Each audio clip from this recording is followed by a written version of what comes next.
Pai, do Filho e do Espírito Santo. Amém. Inspirai, ó Senhor, as nossas ações e ajudai-nos a realizá-las, para que em vós comece e para vós termine tudo aquilo que fizermos por Cristo, Senhor nosso. Amém. Santa Maria, Mãe de Deus, rogai por nós. Em nome do Pai, e do Filho e do Espírito Santo. Amém. Então, boa noite mais uma vez. Parece que está quase que programado. Toda semana nós temos um probleminha técnico no início, um pequeno atraso aí no streaming. Tá bom, vamos iniciar mais uma vez a nossa aula. Eu quero dar as boas-vindas de forma muito especial a você que é aluno do nosso site, nosso colaborador, e estarmos aqui na intimidade, né? Nós que somos parte desse projeto de formação, de evangelização e de verdadeiro empenho dentro da fé católica. O tema dessa semana é a presença de Jesus na Eucaristia, a transubstanciação. Não é? É uma tentativa de explicar para as pessoas isso que é um ponto centralíssimo da fé católica. Tá? Isso aqui, nós estamos falando de uma coisa que é questão de a igreja existir ou não. Não sei se você entende a gravidade da coisa. Ou seja, se existe a Eucaristia e a presença de Jesus na Eucaristia, existe igreja. Se não existe a presença de Jesus na Eucaristia, a igreja ela desaparece da face da terra, não existe igreja tal qual nosso Senhor Jesus Cristo a deixou. Então, nós precisamos defender essa presença de Jesus na Eucaristia e é de suma importância nós compreendermos isso se nós quisermos ser verdadeiros católicos. Não é? Na semana passada nós falávamos do inferno, ou seja, que nós precisamos entender que está em jogo a nossa salvação eterna. Mas essa semana queremos falar desse ponto que é tão importante para a nossa fé católica, para que nós sejamos verdadeiros católicos. Então, como é que nós falamos da presença de Jesus na Eucaristia? Tá? Então, a primeira coisa, nós temos que distinguir que a presença de Jesus na Eucaristia é uma presença diferente da presença de tantos outros lugares. Ou seja, Jesus está presente em você, porque você é batizado. Jesus está presente em todos os lugares, porque, afinal de contas, Ele é Deus. Jesus está presente no sacerdote, Jesus está presente na Bíblia, Jesus está presente em tantíssimas outras realidades. O que é que faz com que a presença dele na Eucaristia seja diferente? Eu sei que na nossa linguagem corrente, né, nossa linguagem do dia a dia, nós costumamos dizer que Jesus na Eucaristia ele tem uma presença real. Né? Essa linguagem que você usa, ela está inclusive em alguns cantos, né? E muitas pessoas expressam assim, a presença real de Jesus na Eucaristia. Mas nós estamos aqui para aprender, então vamos aprender a linguagem tecnicamente correta. Tá? Na verdade, nós não deveríamos falar de presença real, deveríamos falar de presença substancial. Por quê? Porque, veja, a presença de Jesus em outros lugares, ela também é real. Não é uma presença simbólica. Né? Jesus está realmente presente em todos os lugares. Jesus está realmente presente no sacerdote. Jesus está realmente presente quando 2 ou 3 se reúnem em seu nome. Não é uma presença irreal, simbólica, virtual. São presenças reais todas estas. E aí, porque são presenças reais, as pessoas ficam dizendo, então qual é a diferença? Né? Qual é a diferença da presença de Jesus na Eucaristia e dos outros lugares? Então nós precisamos aprender um conceito filosófico, que é o conceito de substância. Não é? Vejam, aqui é claro que nós estamos utilizando um conceito filosófico que pertence à filosofia aristotélica. Nem por isso quer dizer que você vai aceitar isto somente se você for aristotélico. Não. A igreja não vai obrigar você a ser um filósofo aristotélico. Mas esta categoria que foi expressa na filosofia aristotélica, ela é uma realidade de fé expressa nessa linguagem de Aristóteles. Nós poderíamos ter uma outra linguagem, mas é essa linguagem. Então, o que é que está por trás da palavra substância? O que é uma substância? O que é um acidente? Não é? Então vamos entender aqui. Por exemplo, nós temos o capim, a grama, não é? Então, você tem a grama, você tem ali a substância de grama, não é? Podemos dizer, é a substância gramínea, não é? Ali a essência de grama. Uma vaca vem e come a grama. Depois que a vaca comeu a grama, ela vai, digere, né? Rumina, digere, assimila aquela grama no seu organismo e depois produz leite. Aquela mesma matéria que antes era grama, agora é leite. Nós podemos falar aqui de uma transubstanciação. Ou seja, mudou a substância. Não é? É outra coisa, virou outra coisa.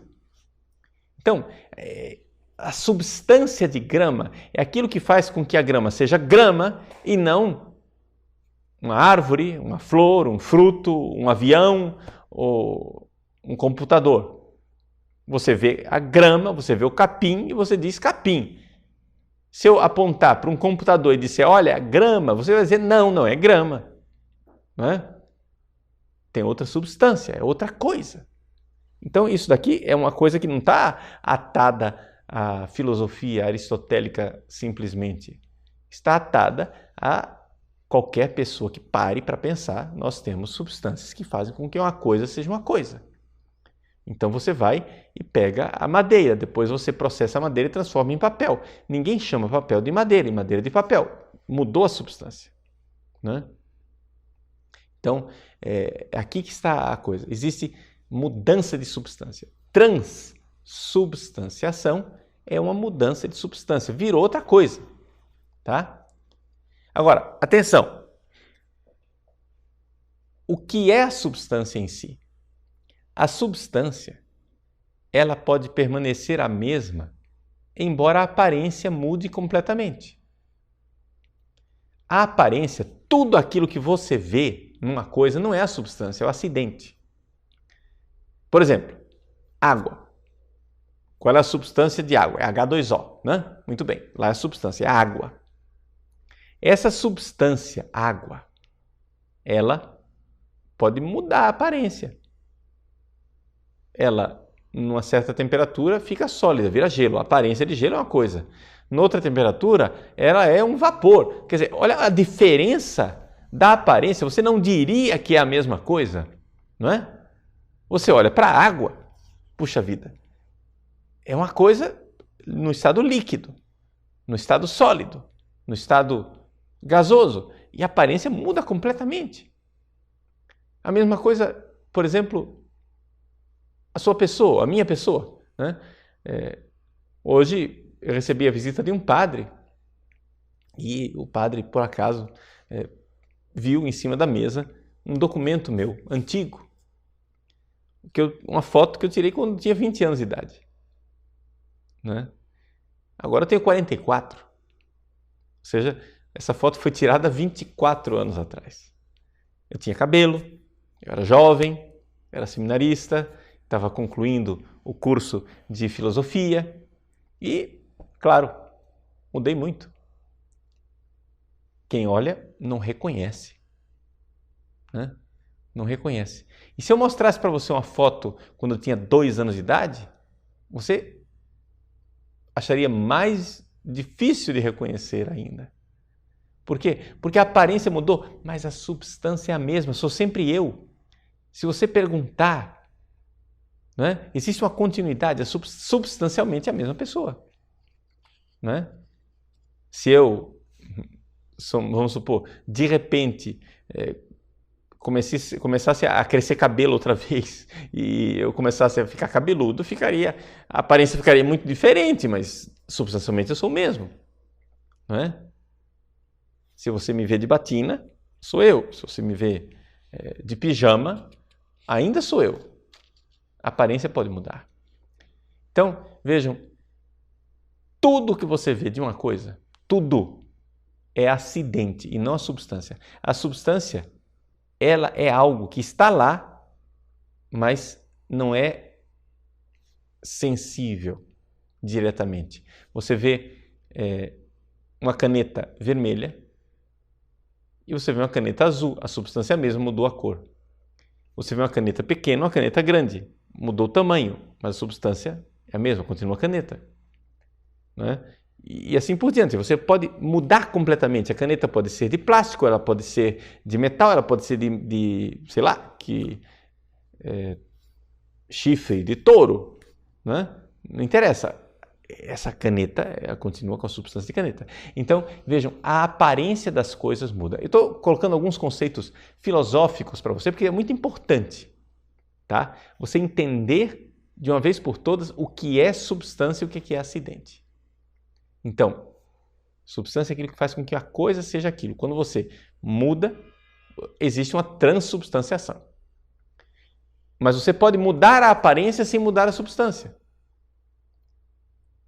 Está entendendo? Quando, por exemplo, Jesus fez o milagre da transformação de água em vinho, lá em Caná da Galileia, ele fez uma transubstanciação. Ou seja, ele mudou a substância. Antes era água, depois passou a ser vinho. Está vendo? Houve uma mudança, transubstanciação. Não mudou só a aparência. A H2O era substância líquida que estava lá. Ela poderia mudar de aparência somente, ficar sólida, líquido, gasoso, mas Jesus não fez uma mudança de aparência, ele fez uma mudança de substância. A água não é mais água, agora é vinho. Houve uma transubstanciação. Então, não sei se deu para entender que as coisas podem mudar de aparência e não mudar de substância. E as coisas podem mudar de substância e de aparência. Claro, a aparência de água é uma coisa, a aparência de vinho é outra. A aparência de grama é uma coisa, a aparência de leite é outra. Só que com a Eucaristia acontece algo de especial, que só a Eucaristia tem, que é o fato de que muda a substância, mas a aparência é a mesma. Tá? Então, vamos aprender aqui a linguagem tradicional da igreja. Aparência a gente chama de espécie. Spicere é olhar, species é aquilo que a gente vê, que é aparência, uma espécie. Então, antes da consagração, o padre tem uma hóstia na mão. Você pergunta, o que é isso? Qual é a substância disso? A resposta é pão. É aparência de pão e é substância de pão. Depois da consagração, acontece uma transubstanciação. Do jeito que houve transubstanciação da grama, que virou leite, do vinho em Caná da Galileia, que virou, da água em Caná da Galileia, que virou vinho. Na missa acontece também uma transubstanciação, do mesmo jeito. Era pão, agora é o corpo de Cristo. Só que mudou a substância e não mudou a aparência. Esse é o milagre especial da Eucaristia. Tá? Na Eucaristia acontece esse milagre de que a substância mudou, mas a aparência não muda. Essa expressão transubstanciação, ela é muito oportuna e ainda necessária. Se você quiser uma exposição completa, boa, extraordinária a respeito desse mistério da transubstanciação, você leia, um documento do Papa Paulo VI, chamado Mysterium Fidei. Nessa encíclica Mysterium Fidei do Papa Paulo VI, que está à disposição na internet, você pode encontrar ali a doutrina da transubstanciação, a doutrina católica a respeito da Eucaristia, com vários testemunhos dos santos padres, para provar que aquilo que a gente diz, usando a categoria de Aristóteles, de transubstanciação, já estava presente nos Santos Padres, estava presente na igreja há 2000 anos. Não é? Quando Santo Tomás de Aquino pega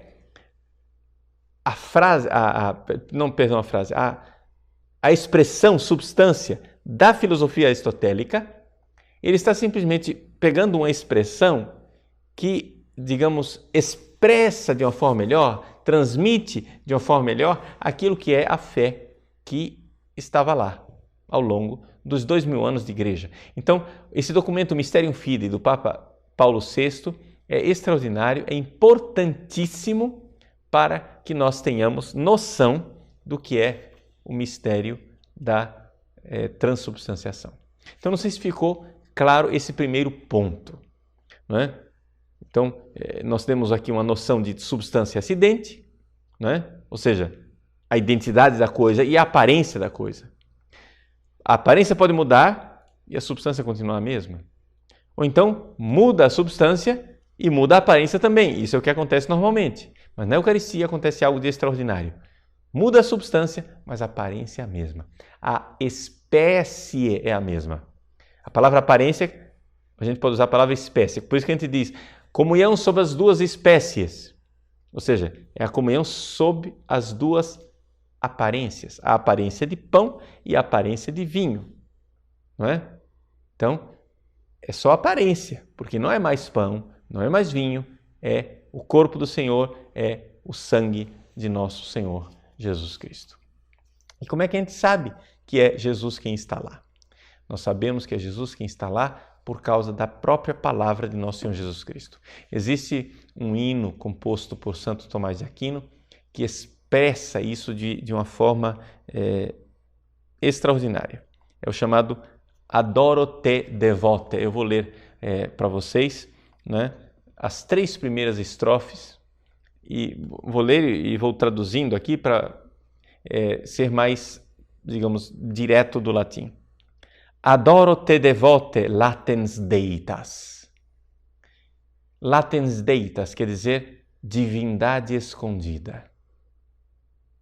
Eu te adoro devotamente. É uma divindade escondida. Por quê? Porque a aparência, né, é de pão, a aparência é de vinho, então está escondido. Que subis figuris vere latitas. Que vere latitas, verdadeiramente te escondes, né, subis figuris, sob estas aparências, essas figuras, essas espécies de pão e de vinho. Tibi se cor meum totum subitit, quia te contemplans totum deficit. Ou seja, eu submeto totalmente o meu coração a ti. Por quê? Porque ele, vos contemplando, totalmente falha, se entrega, né? Ou seja, nós vemos a pequenez. Então, eu vejo quanto eu sou pequeno e eu vejo quanto Deus é grande, então eu entrego, me submeto, porque o meu coração se vê pequeno diante de Deus. Então vem a segunda estrofe. Visus tactus custus in te fallitur.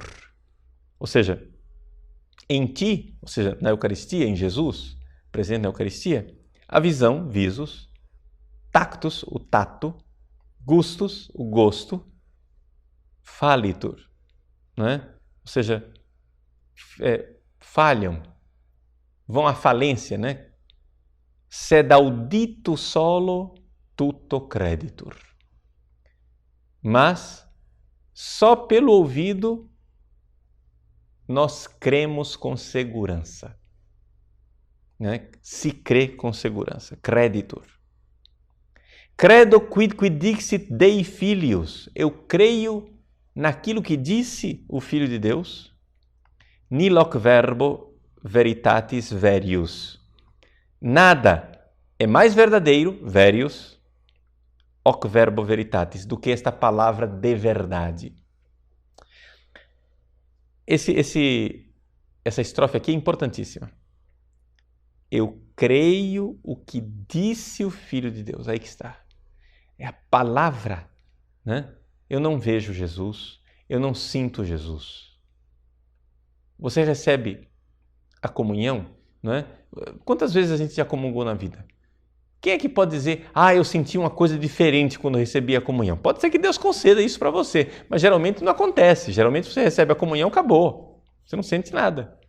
Mas você crê, né? Através do ouvido. Ele falou, né? Audito solo, somente pelo ouvir. Ele disse, é meu corpo. Disse, pronto, é ele. Por quê? Porque nada é mais verdadeiro do que esta palavra da verdade.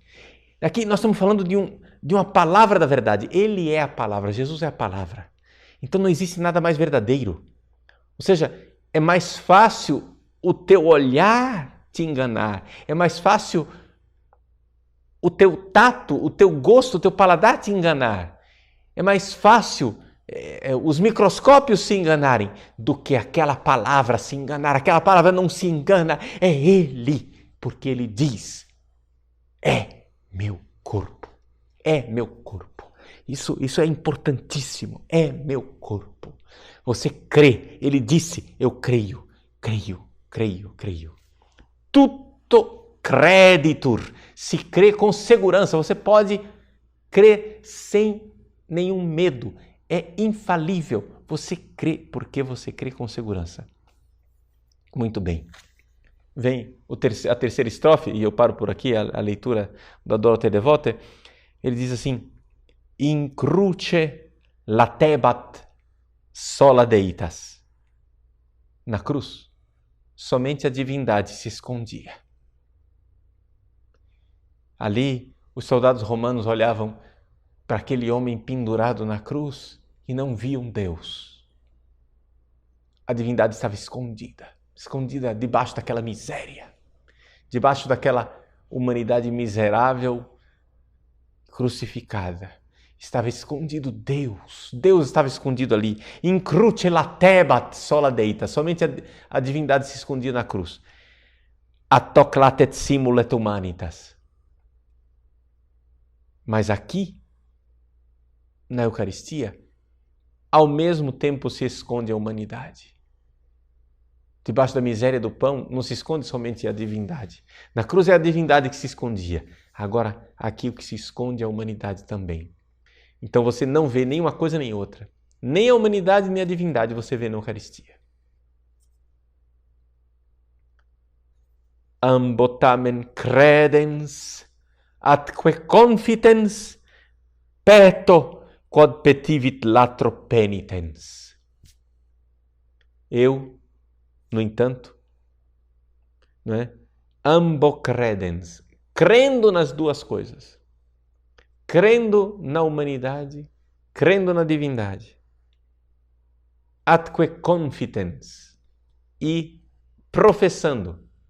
confessando isso, peto quod petivit, eu peço aquilo que pediu, latro penitens, o ladrão penitente, o ladrão arrependido. Então, gente, diante do Santíssimo Sacramento, nós somos como São Dimas, nós somos como aquele ladrão arrependido, nós somos criminosos. Diante da Eucaristia, nós olhamos para a Eucaristia no ostensório, nós não vemos a divindade, nós não vemos a humanidade, nós não vemos nada. Mas nós cremos, nós professamos. Lá na cruz, o ladrão arrependido não via a divindade, mas ele creu na divindade. Ele creu e disse, Jesus, quando vieres no teu reino, lembra-te de mim. Quando nós olhamos para a Eucaristia, nós lembramos, Senhor, lembra-te de mim, não te esqueças de mim. Não te esqueças de mim, Jesus. Olha para a Eucaristia e creia nisso. Creia, porque Ele disse, creia, audito solo, creia, ouça a palavra e creia. Você não vê, você não sente, mas você crê e peça, confie, professe, peça o que pediu o ladrão. Então vejam, essa é a nossa fé. Essa fé que está exposta nessa encíclica belíssima do Papa Paulo VI, que foi publicada em 1965. Alguns teólogos começaram a dizer para Paulo VI, olha, por que é que a gente não muda? Né? Ao invés de falar transubstanciação, nós podemos adaptar a tempos modernos, né? Sabe como é? A gente faz uma nova linguagem. Ao invés de falar transubstanciação, vamos falar transsignificação, né? Ou seja, mudou de significado. No fundo é a mesma coisa, continua sendo a mesma coisa, né? Paulo VI diz, não, de jeito nenhum. Nós vamos continuar usando a palavra transubstanciação, porque essa palavra transubstanciação, ela expressa a fé dos santos padres.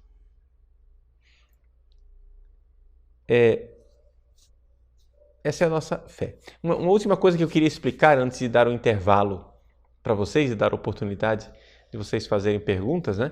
Eu não garanto saber responder todas as perguntas, não, né? Ou seja, eu não sou a solução de todas as perguntas teológicas, porque nós estamos aqui também diante de um grande mistério. Agora, é interessante nós notarmos uma coisa. Jesus está totalmente presente em ambas as espécies. Quando você recebe somente a hóstia consagrada, a aparência de pão, você recebe corpo, sangue, alma e divindade. Ou seja, a humanidade está lá inteira, plena, corpo e sangue, porque quando você recebe o pão, que recebe o corpo, você também recebe o sangue, mesmo se você não receber a espécie do vinho. A espécie do vinho é o sangue de Cristo. Mas quando você recebe somente o sangue de Cristo, você recebe também o corpo. Então, corpo e sangue estão lá. Mas também a alma, ou seja, a humanidade inteira. Corpo, sangue e alma é a humanidade inteira. Quando a gente descreve uma humanidade, a gente fala corpo e alma. E por que na Eucaristia a gente distingue corpo, sangue e alma? Por quê? Porque trata-se de um sacrifício. Então, ali, na aparência do pão e do vinho, existe uma aparente separação de corpo e de sangue que expressam sacramentalmente o sacrifício. Quando um corpo se separa de um sangue, aquilo é um sacrifício, né? Então, corpo, sangue e alma é a humanidade e a divindade também. Agora, é importante dizer uma coisa, porém, vejam só. Quando o padre apresenta a hóstia, ele não diz corpo, sangue, alma e divindade de Cristo. Não, ele diz corpo de Cristo. Por quê? Porque aqui é aquilo que nós teologicamente expressamos com a palavra concomitância. É a característica, é o mistério da concomitância. Você, quando recebe a hóstia consagrada, você recebe o corpo de Cristo.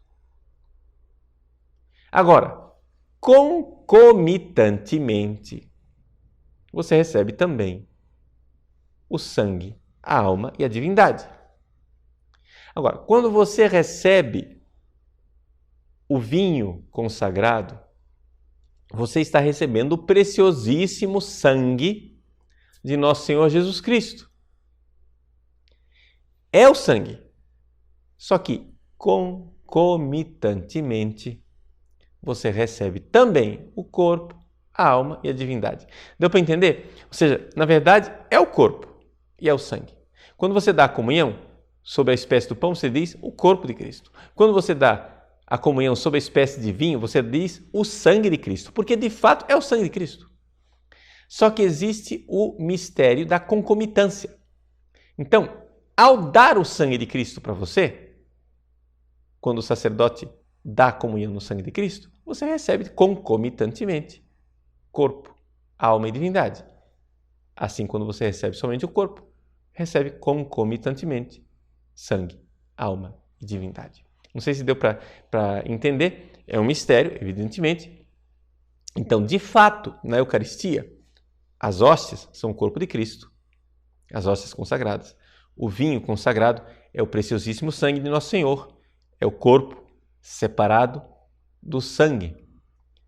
Sim, separado na espécie e separado na substância, sim. Só que pelo mistério da concomitância está tudo presente também no corpo. Porque se não fosse assim, gente, ao receber a comunhão somente do corpo, nós estaríamos recebendo um cadáver, né? Não estamos nos alimentando de um cadáver. Nós estamos nos alimentando de Jesus todo, o Cristo todo, né? Todo presente em cada fragmento da hóstia, né? Ele está todo presente. Você parte a hóstia em 5 pedaços, ele está todo presente em cada um dos 5 pedaços. Se você pegar aqueles 5 pedaços e dividir mais uma vez em 10 pedaços, ele está presente naqueles 10 pedaços. Todo presente, né? Porque ali está o corpo de Cristo, em cada um dos pedaços. Está o corpo e por concomitância está também o sangue, a alma e a divindade. Uma outra coisa importante dentro do simbolismo do sacramento é o fato de que o corpo é quebrado, ou seja, o pão é partido, o pão é repartido. Por isso a hóstia grande do sacerdote. A igreja, embora nós por praticidade já tenhamos as hóstias pequenas para a comunhão dos fiéis, nós chamamos de partículas, não é? As hóstias pequenas para a comunhão dos fiéis, a hóstia grande, aquela hóstia magna, para o sacerdote, ela é importante para que o padre quebre, parta, faz parte do simbolismo sacramental, aquele corpo partido, porque aquilo lá é um sinal, é uma visibilização do sacrifício, um corpo quebrado, dividido, partido. Mas é evidente que Jesus está todo presente em cada uma das partes da hóstia que foi partida. Tá? Então, vamos fazer um pequeno intervalo. Você pode fazer as suas perguntas, participar conosco e, se eu for capaz de apresentar alguma resposta para as suas dúvidas, né, com muita alegria. Se não, eu digo para você, olha, vou pesquisar, aí semana que vem a gente vê, tá bom? Até mais. Muito bem, nós retornamos então ao nosso programa, nossa aula, e vamos agora então tentar responder algumas das perguntas e começamos com a pergunta do Gildarius. No caso de pessoas que possuem intolerância a glúten, é possível que comunguem apenas do vinho? Como deve essa pessoa proceder? Bom, primeiro esclarecer que o glúten ela é a proteína do trigo, né? E algumas pessoas de fato têm intolerância e algumas pessoas até mesmo intolerância grave, né? Que é o caso dos celíacos, né? Algumas pessoas celíacas, elas, por exemplo, se você pega e usa uma faca para passar manteiga no seu pão, depois ela pega aquela faca que você usou e utiliza para cortar um outro alimento, depois ela é capaz de passar mal com isso. Ou seja, existem casos graves assim. Então, como deve proceder a pessoa que tem intolerância ao glúten? Veja, em alguns lugares na Europa, não sei, aqui no Brasil, né, se vende inclusive cálices para celíacos. Ou seja, é um pequeno cálice, né, que se usa para a consagração e a pessoa guarda aquele cálice que é abençoado, é precioso, né, é assim, sagrado, num pequeno estojo e leva consigo para a missa. Chegando à missa, ela pega aquele pequeno cálice e diz: Padre, eu sou celíaco, senhor, por favor, então consagre um pouco de vinho para mim neste cálice aqui. Por que é que não pode ser do cálice do padre? Porque o padre coloca um fragmento, né, uma partículazinha do pão dentro do seu cálice. E para alguns celíacos, isso aí já é suficiente para ele passar mal, né? Então, é necessário que haja um cálice separado em alguns casos. Então, não há dificuldade nenhuma do celíaco ter o seu pequeno cálice. O padre abençoa este cálice e assim ele pode comungar. Existem hóstias especiais também para celíacos Porém, é importante recordar o seguinte: estas hóstias não podem ser totalmente sem glúten. Ou seja, existem hóstias com a quantidade reduzida de glúten, mas não podem ser zero glúten. Por quê? Porque o glúten faz parte da essência do pão, não é? Da substância do pão. Então, para que haja transubstanciação, é necessário que haja primeiro a substância de pão, para que depois haja a substância do corpo do Nosso Senhor. Então, se não havia uma substância antes, não tem a substância depois. Então, é necessário que o pão seja pão e que o vinho seja vinho. Que o pão seja de trigo e o glúten faz parte da essência do trigo, porque é a proteína própria do trigo. Então, pão totalmente sem glúten não seria válida a consagração. Pelo menos essa é a opinião da maior parte dos teólogos. Uma outra coisa importante, né, já respondendo uma outra pergunta que está por aí, já uma coisa casa com a outra, é questão de suco de uva. Se o padre consagrar suco de uva, é válido? Resposta: não. Ou seja, não é questão de suco de uva.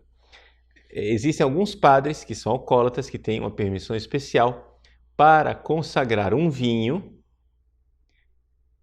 quase sem álcool, não é? Mas essa é a questão do vinho quase sem álcool. O documento foi mal traduzido em português, então, numa nota de rodapé do Código de Direito Canônico, o padre Jesus Hortal coloca, não é, que pode-se consagrar o suco de uva para o caso dos alcoólatras. É a minha opinião, aqui tem uma disputa, né? Claro, é uma discussão. A minha opinião é que está mal traduzido e que originariamente a intenção é que seja um vinho com gradação alcoólica baixíssima, não é? Porque isso faria parte da essência mesma do vinho. Então, vejam que aqui existem algumas discussões teológicas, né? Alguns dizem que pode tirar totalmente o glúten, outros dizem que pode tirar totalmente o álcool.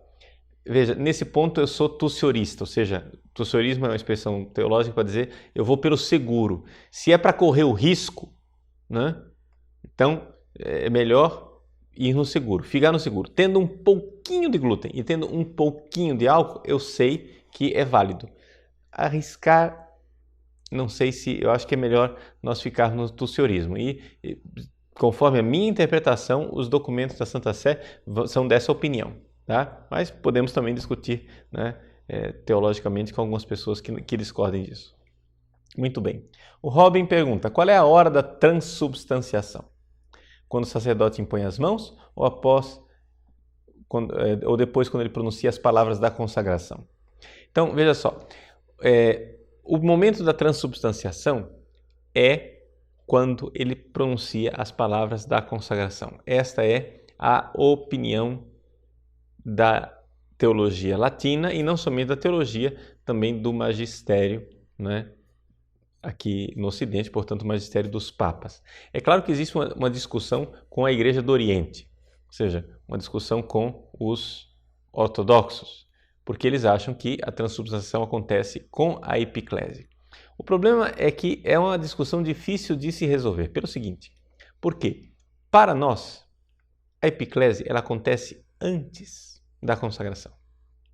Então, o padre invoca o Espírito Santo, né? E depois pronuncia as palavras da consagração. Enquanto no Oriente, eles pronunciam primeiro as palavras da consagração e só depois invocam o Espírito Santo. Então, isso é um pouco a causa da controvérsia, está nessa inversão, não é? Da ordem das coisas. Em todos os casos, para nós, no Ocidente, é claríssimo. São as palavras da consagração. Também porque, uma vez pronunciadas as palavras da consagração, já não há mais nenhuma epiclese necessária sobre o pão e o vinho, né? Já foi feita antes. Então, epiclese, você entende a palavra epiclese, né? É a invocação do Espírito Santo. Então, se invoca o Espírito Santo e as palavras da consagração vêm depois. Então, é depois das palavras da consagração que nós, então, adoramos a presença de Cristo. Terminou as palavras da consagração, o padre já ergue a hóstia e ela pode ser adorada.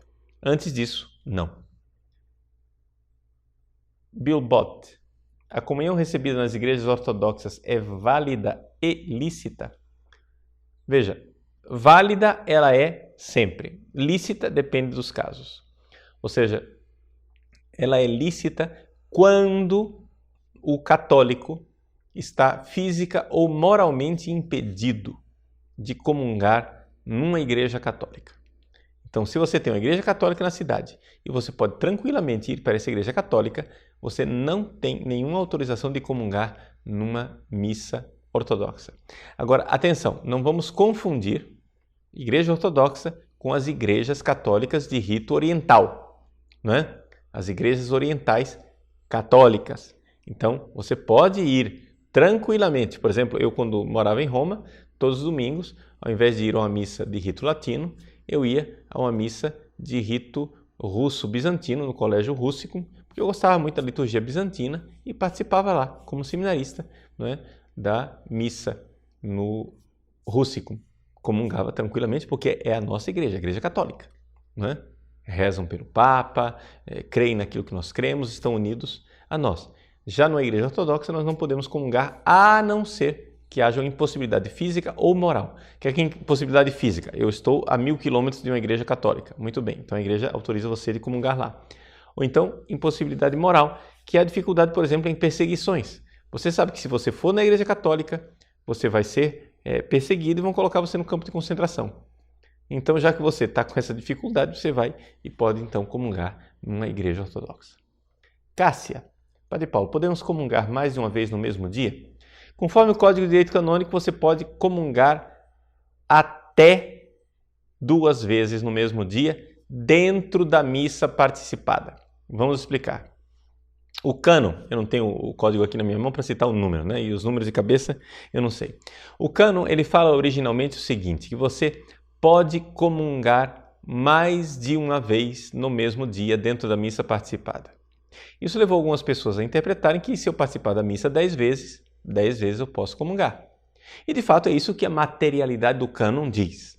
Mas acontece que houve uma interpretação autêntica, não é, da Comissão para a Interpretação dos Textos Legislativos, que diz que naquele cânon a palavra, não é, mais de uma vez significa 2 vezes, ponto. Então, ali o legislador estava dizendo que nós estamos autorizados a comungar até 2 vezes, dentro da missa. O que é que isso quer dizer? Vamos interpretar isso. Isso quer dizer o seguinte, se você vai comungar a segunda vez deve ser obrigatoriamente dentro da missa. A primeira vez não.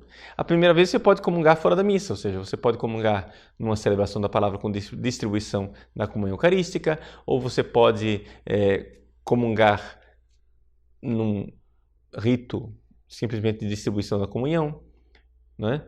Mas a segunda vez tem que ser dentro da missa, não é? Então, a obrigatoriedade que seja dentro da missa é só na segunda vez. É claro que em perigo de morte, você pode também comungar uma terceira vez, mesmo que já tenha comungado 2 vezes naquele dia, mas só no caso de perigo de morte. Como é que lê isso, pelo amor de Deus? Cesarevok, é assim? Poderia nos falar sobre os milagres eucarísticos?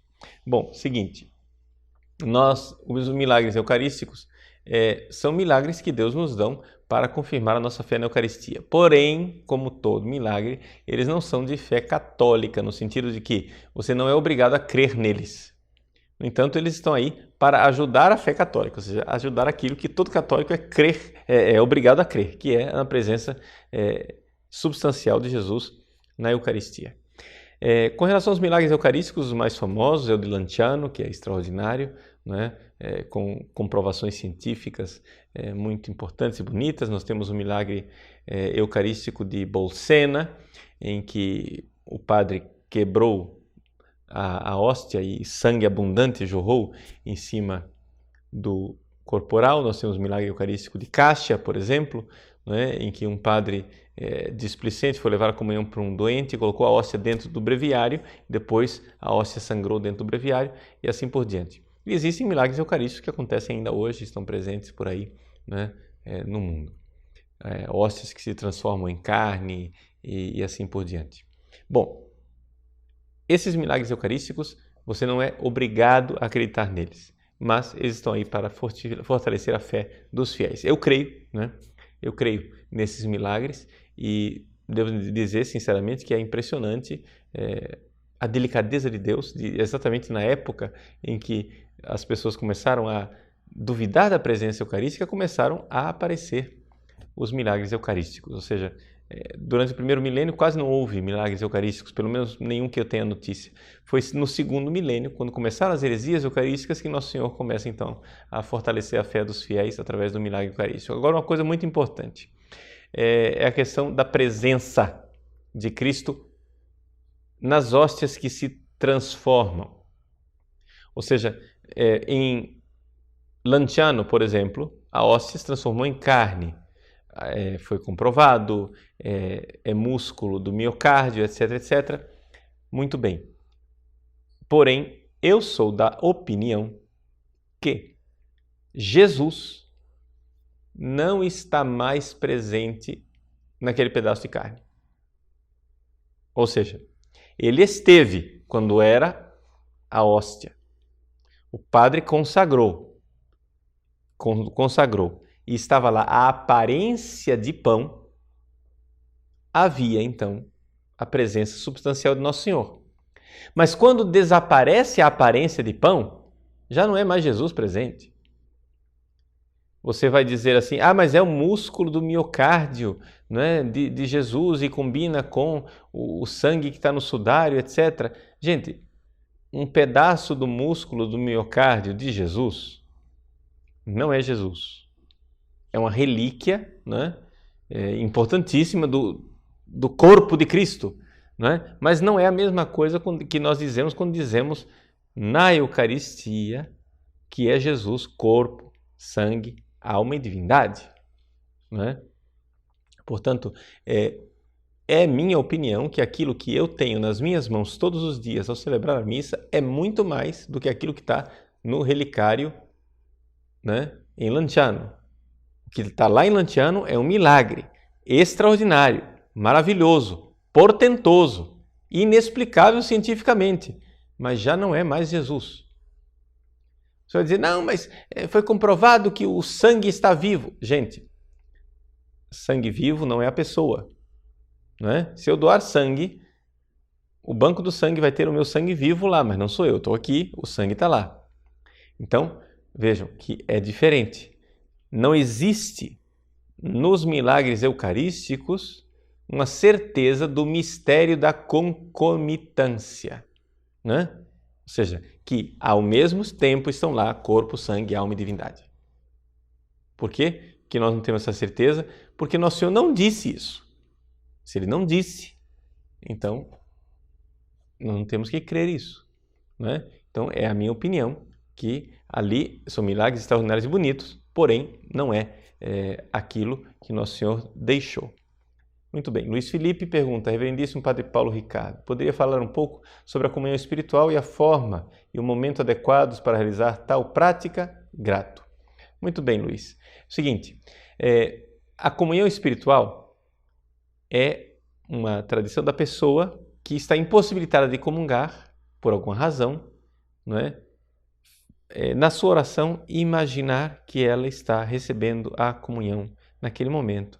E naquele momento em que ela pensa que está recebendo a comunhão, ela adora Jesus, né? Ou seja, ela faz a comunhão espiritual. Por que essa pessoa não pode receber a comunhão espiritual? Não é?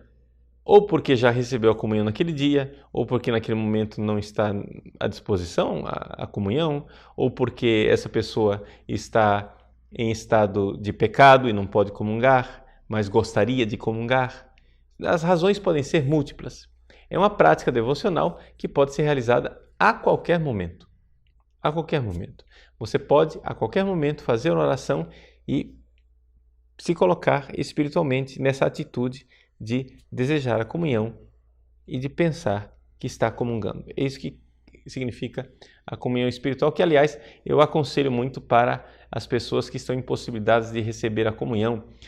como por exemplo pessoas que moram em lugares distantes de igrejas, ou casais em segunda união que não guardam a continência e que não podem se aproximar da comunhão e assim por diante. Muito bem.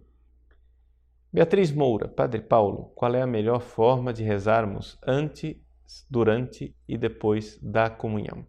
Veja, Beatriz, existe um certo número de orações que podem ser feitas no breviário, não é? Na liturgia das horas. Existe ali, não é, uma série de orações que o padre pode fazer antes da missa e depois da missa. São orações belíssimas e que não estão limitadas para o padre, a não ser a fórmula de oferecimento da missa, porque, claro, isso aí seria para o padre. Mas as outras orações podem ser aproveitadas pelos fiéis, né? Eu acho que se o pessoal, a equipe do site me lembrar, nós poderíamos aí publicar uma série de orações, né? Fazer uma coletânea dessa série de orações que podem ser realizadas antes e depois da comunhão. Eu distingo, assim, você perguntou antes, durante e depois da comunhão, mas é que é assim, claro, antes da comunhão trata-se da preparação, né? Você se prepara, você pode rezar antes da missa, ou mesmo durante a missa você pode recitar algumas fórmulas, etc. Embora durante a missa, o ideal, principalmente na missa de Paulo VI, em que os textos são recitados em voz alta, o ideal seria você rezar aquilo que está sendo dito lá. Mas nada proíbe você também de poder fazer suas práticas devocionais privadas. Então, antes da missa você se prepara, depois da missa, depois da comunhão, você faz aquelas orações. Seria interessante nós termos o hábito de receber a comunhão e ficar pelo menos, uns 10 minutinhos depois da comunhão, num estado de recolhimento de adoração, de oração. Muitas vezes as pessoas comungam e já saem no meio da rua, já vão e já começam como se não tivessem comungado. Você é um sacrário vivo, ou seja, a permanência de Jesus em você de forma substancial permanece enquanto a espécie de pão estiver lá. Ou seja, quando aquela pequena partícula de hóstia de pão for digerida, é claro, ali a presença substancial de Jesus já não está mais lá. Então, por exemplo, algumas pessoas até aconselham a que se façam as hóstias um pouquinho mais grossas, porque a presença de Jesus dura mais tempo, etc. São práticas devocionais, né? Claro, isso daí cada um faz conforme o seu julgamento pessoal. Mas essas orações, sobretudo uma oração muito importante, muito famosa para se rezar depois da comunhão é a Alma de Cristo, né? A oração da Alma de Cristo, ela é devocional, é antiga, é bonita. Agora, dentro da prática de rezar durante a comunhão, nesse momento em que você está intimamente ligado a Nosso Senhor, é importante recordarmos da presença trinitária.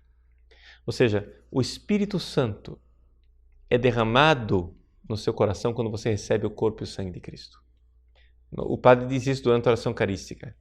E ao recebermos o corpo e o sangue do vosso Filho, sejamos repletos do Espírito Santo.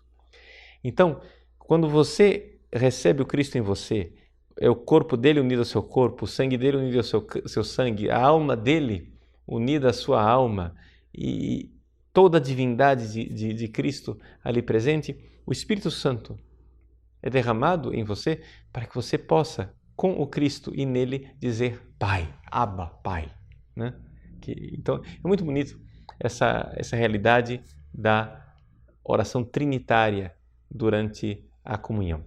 Outra coisa importante é a presença da Virgem Santíssima na comunhão, porque se é ela que foi encarregada de gerar o corpo de Nosso Senhor, gerar o Cristo aqui na história, ela está de alguma forma intimamente ligada com toda a Eucaristia e, portanto, está presente na presença né, do corpo de Cristo e também em você, configurando o seu coração ao coração de Cristo e gerando o Cristo em você. Matilde, padre, se o celebrante não crê na transubstanciação, mas eu creio que estou recebendo o corpo e o sangue de Cristo, minha comunhão é válida? Veja só, Matilde, é o seguinte: o que é que faz com que uma missa seja válida? O que faz com que uma missa seja válida é a intenção mínima do celebrante. A intenção mínima do celebrante seria o seguinte: que ele está fazendo o que a igreja sempre fez. Não é? Ou seja, o que a igreja faz quando ela celebra a Eucaristia, ele está fazendo. Mesmo que ele tenha uma opinião teológica errada sobre isso. Vamos supor, ele acha que não é transubstanciação, é transsignificação. Ou então ele acha que não está celebrando um sacrifício, está celebrando só um banquete. Mesmo essas opiniões teológicas erradas, e heréticas, né, poderíamos dizer com toda clareza, elas não invalidam necessariamente a Santa Missa se o padre, ao celebrar, tiver a intenção mínima. Bom, ele acha que o que a igreja sempre fez foi uma transsignificação. Ou ele acha que o que a igreja sempre fez foi só um banquete. Então, essa coisa de que a igreja sempre fez isso salva, né, digamos assim, a validade da missa. Né? Mas só a sua fé não faz com que a missa seja válida, porque, é claro, é necessário, para que um sacramento seja válido, matéria, forma, né? A matéria é o pão e o vinho, a forma são as palavras da consagração, o ministro, validamente ordenado, o sacerdote, e a intenção. Se o ministro não tiver uma intenção válida, a missa também não vale, né? Algumas pessoas mais escrupulosas, quando veem que aquele padre é muito herético e fora do normal, até chegam a comungar sob condição, com medo de cometer, digamos, idolatria. Ou seja, se eu não estou seguro de que aquela missa está valendo, eu recebo a comunhão e comungo sob condição. Senhor, se estais presente nessa hóstia, eu vos adoro. Para não cometer o pecado da idolatria, está adorando um pão. Né? Claro, é uma delicadeza de consciência. Eu usei a palavra escrúpulo, mas a palavra escrúpulo é inadequada. É uma delicadeza de consciência. Porém, eu não ficaria tão preocupado, porque a maior parte dos padres, sem dúvida alguma, mesmo que tenha uma formação teológica inadequada, eles fazem o que a igreja sempre fez. Né? Vamos lembrar que durante alguns períodos da igreja a ignorância no clero era tão grande que não havia seminários e os padres eram mal formados, que se a gente dependesse agora de teologia de padre para ter o sacramento, nós íamos ficar sem sacramento. Né? Então, o que salva realmente a coisa é aquela intenção mínima. Muito bem. Católico Romano pergunta, Padre Paulo, o que fazer quando um irmão de rua vier na fila da comungar? Damos a hóstia ou negamos, pois não sabemos qual a situação do mesmo? Bom, eu já posso responder a outras perguntas também que tem. Quando a gente pode negar ou não pode negar, não é, a comunhão? Para negar a comunhão, é necessário que a pessoa que vem receber a comunhão esteja numa situação publicamente escandalosa. Não é? Então, por exemplo, uma pessoa que está em pecado grave publicamente deve-se negar a comunhão a essa pessoa. Por exemplo, nos Estados Unidos, alguns bispos manifestaram a sua opinião de que a comunhão deveria ser negada publicamente aos parlamentares, aos congressistas abortistas, não é? Aos políticos abortistas que defendem o aborto. Por quê? Porque estão numa situação pública escandalosa. Todo mundo sabe que ele defende o aborto, agora ele vem aqui receber a comunhão. Ele está em pecado grave, não deve receber a comunhão. Eu acho que esses bispos estão absolutamente corretos. É isso mesmo. Se a pessoa está em um estado... Agora, tem que ser público. Não é que você sabe que a pessoa está em pecado e você nega. Não é? Se você sabe, mas não é público, não é? Não há escândalo público, isso daí é um problema da pessoa que está comendo a sua própria condenação. Não é? Nós somos responsáveis pelo zelo, não é? para com o Santíssimo Sacramento? Sim, claro, mas há também a dificuldade de que as pessoas têm direito à boa fama. E quando você sabe, por um outro meio, que a pessoa cometeu algum pecado, etc., etc., você não tem o direito de colocar isso em público, né? De revelar os pecados daquela pessoa publicamente, porque isso seria acrescentar um escândalo a mais. Então, isso aqui é o discernimento. Então, não é tanto se é um irmão de rua ou não é um irmão de rua, etc., etc. É uma questão de que se você vê que a pessoa está claramente numa situação escandalosa ou não. Então, vamos supor, se a pessoa está bêbada, então é evidente, você não vai dar comunhão para uma pessoa naquele estado porque é uma situação pública e notória, não é verdade? Se você vê que a pessoa, embora mal trajada, no sentido de que está meio suja, etc., etc., mas está se comportando de forma devota, não é? Como um fiel normal se comportaria, não há por que negar a comunhão, né? Não vamos agora começar a julgar intenções, né, no coração, quando externamente você tem uns sinais claros da devoção e da fé da pessoa. Serva Ban. Primeiramente, sua bênção e que o Espírito Santo continue te ungindo. Gostaria de saber, chegar atrasado na missa, pode comungar? Pode. Você pode comungar sim. Agora, vamos lembrar duas coisas. Uma coisa é guardar o domingo, outra coisa é poder comungar. Poder comungar, você pode comungar mesmo que chegue atrasado na missa, porque o Código de Direito Canônico não é o Padre Paulo Ricardo. Eu sei que os liturgistas não concordam, aí rasgam as vestes, ficam escandalizados, como que o Padre Paulo Ricardo está ensinando isso. Meu irmão, eu tenho que ensinar aquilo que é a disciplina da igreja. O que pode, o que não pode, não sou eu quem decido. Quem decide é a lei da igreja. Então, o Código de Direito Canônico diz que, por justa causa, o fiel pode receber a comunhão fora da missa. Ora, se ele pode receber a comunhão fora da missa, por que ele não pode receber a comunhão atrasado? Não é? Quem pode o mais, pode o menos, né? Então, compreende? Não há nenhuma proibição da pessoa. Você chegou no Pai Nosso, tranquilamente, se prepare devotamente e comungue. Você pode receber até fora da missa, por que ele não pode receber durante só o rito da comunhão, né? Agora, os liturgistas dizem, não, mas o ideal é participar da missa, etc, etc. Gente, nós não estamos falando do ideal. Nós estamos falando de um direito. O direito foi concedido pela igreja, não vou negar esse direito à pessoa. A pessoa tem o direito de receber a comunhão, tá? Agora, uma outra coisa é guardar o domingo. Para guardar o domingo, você precisa participar, pelo menos, da parte, né, substancial da missa, que seria do ofertório para frente, pelo menos, né, para guardar o domingo. Se você chegar excessivamente atrasado na missa, é claro, você não guardou o domingo. Procure se confessar ou então procure uma outra missa, né? Muito bem. Então, nós concluímos por aqui a nossa saraivada de perguntas do dia de hoje, né? Deu até para render bastante, responder bastante coisa. Eu agradeço a participação de vocês e gostaria também de pedir a vocês que são nossos alunos assíduos, se sintam livres de nos enviar sugestões a respeito de temas de aulas, né, que vocês gostariam. Vocês estão vendo que nós estamos variando um pouco os temas, né, para atender às várias necessidades que vocês tenham. A um certo momento podemos também dedicar uma série de aulas a um tema específico. Eu estou procurando variar um pouco para acontentar, digamos assim, um pouco todos os gostos e necessidades. Então, se você quiser fazer as suas sugestões, nós estamos abertos às sugestões e estaremos aqui na semana que vem, se Deus quiser, para mais uma aula ao vivo.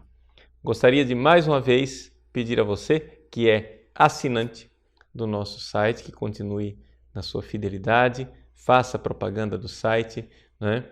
Faça esse apostolado de fazer as pessoas conhecerem o site padrepauloricardo.org. Também agradecemos aquelas pessoas que estão fazendo ainda as suas doações.